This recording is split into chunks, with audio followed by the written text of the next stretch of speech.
Hello, bachcho. Let's read the given question. The question says two charge particle capital M plus Q and small m minus q are placed in a gravity-free space where a uniform electric field E exists. After the particles are released, they stay at a constant distance from each other. What is the distance? Neglect gravitational interaction. K is electrostatic constant. Option A under root K Q Q upon E plus Q plus E into Q plus Q. Option B under root M plus M K Q Q upon E qm plus qm. Option C under root m plus m k q q upon e bracket q m plus qm. Option D not possible. So we need to understand about the key concept of electric field. Force due to electric field basically जब हम बात करते हैं कि when we placed positive charge, let's say हमारे पास एक uniform electric field है, and in this field let's say we are placing a positive charge, so it will experience a force in this direction, in the direction along the direction of electric field, right? और अगर हम इस पर negative charge place करते हैं तो it will experience a force in the direction opposite to that of the direction of electric field. अब इस फोर्स की जो वैल्यू आती है, it is given by the formula F equals to Q into E, where E is the electric field intensity, right? And from this we can say, also we need to understand ke for a positive charge electric field lines are originating in nature, and for a negative charge it is terminating nature. It has terminating nature, like electric field lines का जो nature होता है वो terminating होता है, ठीक है? And whenever there are two charges kept at a separation, so we can say in that situation हम क्या लिख सकते हैं कि जो फोर्स उनके ऊपर होगा whether attractive or repulsive, it is given by Coulomb's law which is F equals to K Q Q. अगर हम मान ले दो चार्जेस हैं Q1 Q2 अपॉन सेपरेशन अगर उनका R है, सो R स्क्वायर. सो यहाँ पे हमें एक चीज़ ध्यान रखनी है, we have to take the magnitude of the charges, right? Also for a distance to remain constant we can say body की वेलोसिटी सेम होनी चाहिए, और अगर वेलोसिटी सेम है दैट मीन्स के अगर एक बॉडी V1 से चल रही है तो दूसरी बॉडी को भी V1 से ही चलना होगा, so that the distance between the two bodies remains the same, right? Also अगर वेलोसिटी सेम है दैट मीन्स के वेलोसिटी अगर सेम है, दिस इम्प्लाइज दैट के दोनों ही बॉडी सेम रेट से एक्सेलरेट कर रही होंगे, सेम रेट से, same rate of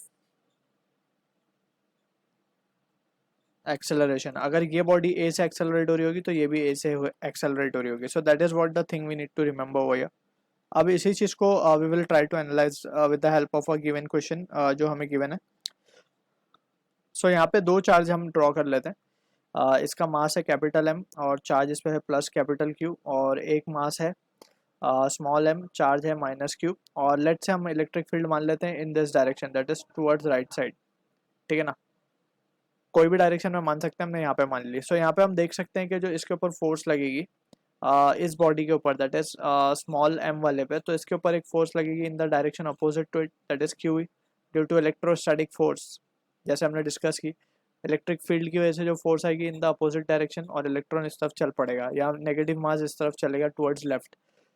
at the same time जो हमारा पॉजिटिव चार्ज है, it will experience a force in the direction of electric field Q E, और यहाँ पे हम लिखेंगे कैपिटल क्यू इंटू ई, ठीक है? ऑल्सो वी कैन सी के दोनों ही सेम नेचर के चार्जेस हैं, right? So we can say capital Q जो चार्ज है it will experience a repulsive force, and same repulsive force negative charge भी एक्सपीरियंस करेगा in the opposite direction, right?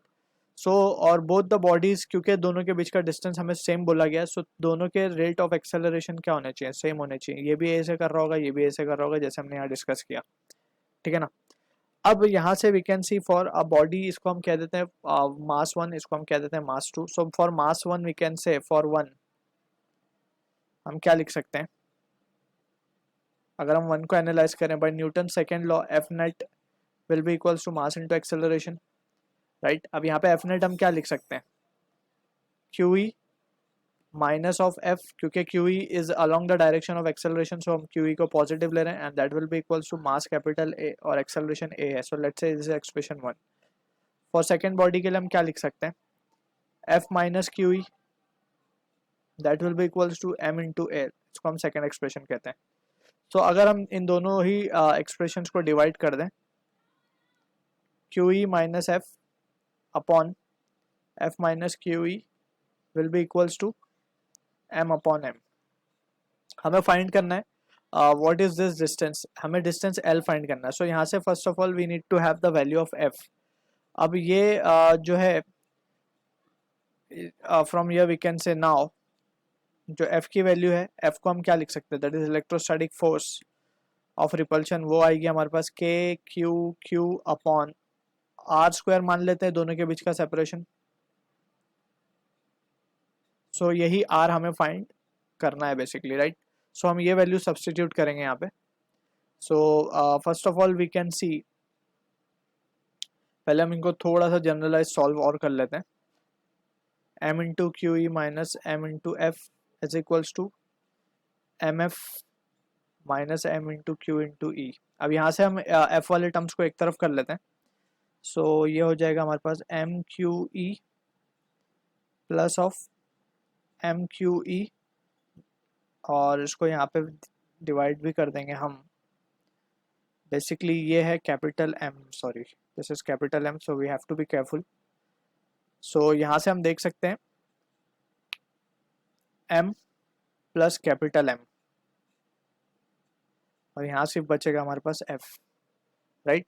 सो अब F की वैल्यू हम substitute कर सकते हैं K Q by R square. Clear है. अब यहाँ से R स्क्वायर की वैल्यू अगर हम देखें, so we can say therefore हम लिख सकते हैं R square will be equals to K Q M plus M divided by M into Q into E, या फिर E को हम कॉमन निकाल लेते हैं यहाँ से. So M into Q plus M into Q. So this will be the case, और यहाँ से हम इसको रूट ले लें तो this will be the case we are getting, और इसका रूट ले लिया हमने डायरेक्टली. सो ये जो रिजल्ट मिला, अगर हम इसको ऑप्शंस में देखें, सो ऑप्शन जो मैच होगा it will be option number C. C is the correct answer to the question. I hope you understood the solution. All the best.